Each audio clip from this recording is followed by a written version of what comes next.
Smoke alarm, fairly self-explanatory. We've written on here Alt 514 to silence the alarms. Also you can test it, again we would recommend doing a weekly test. So Alt 514 was disabled because the controls were enabled. Alt 514, controls enabled, sound alarms, silence alarms, reset system.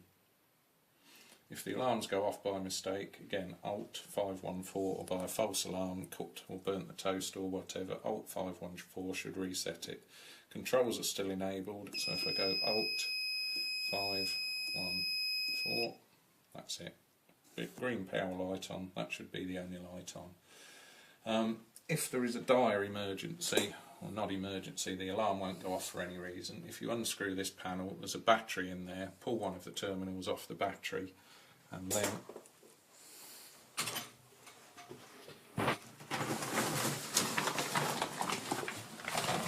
in that cupboard down there, it actually says fire alarm.